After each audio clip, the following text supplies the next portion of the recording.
A legal fight over a North Carolina Supreme Court seat seems far from over. Federal appellate judges in Virginia heard arguments today in an effort to challenge some 60,000 votes cast in November. Now, Chief Political Correspondent Andy Weber joins us now tonight. Andy, today was all about which court should actually hear this challenge, and they're still kind of debating this after all these months. Ryan, that's right. The latest challenges were requested by the Allison Riggs camp, whose victory from November remains uncertified after that ballot challenge you mentioned from opponent Jefferson Griffin. Today, those federal judges struggled to figure out if they have the power to bring the case back to federal court, as it is currently being heard at the state level. If we grant all your relief, what do we tell the Supreme Court of North Carolina? Or what do we order the district court to tell? A panel of 3 judges is being asked by attorneys for Justice Allison Riggs and the State Board of Elections to bring a challenge to 60,000 ballots by Riggs' opponent, Jefferson Griffin, back to federal court, arguing it should only be heard at the federal level. Currently, a state court in Wake County is set to hear the challenge.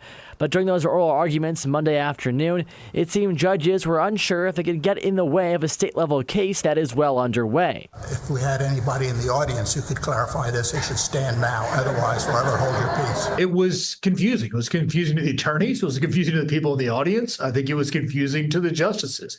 I think we use this phrase a lot. We're in uncharted waters.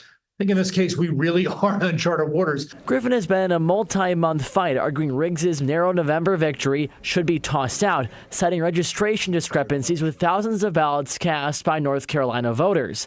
Experts expect Griffin wants to only have the case be argued at the state level, as the state Supreme Court has a 5-1 conservative majority. Riggs and the state election board strategy is the opposite, hoping federal courts won't be swayed as much by political affiliation. They will be absolutely making precedent here.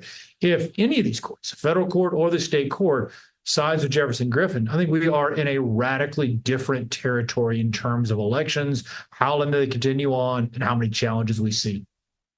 And that's the question there too, Andy. When will we know a winner on this? When are these decisions going to come down? Well, Chris Cooper, who you just heard from, says expect to last several months. It could go on for several months. The Court of Appeals will convene again tomorrow to hear more about whether they should intervene. Griffin's ballot challenge will be heard in a court in Wake County on February 7th. All right. Meantime, there have been demonstrations in Raleigh trying to end this whole scenario, and we'll have to see what the courts say on this. Andy, thanks.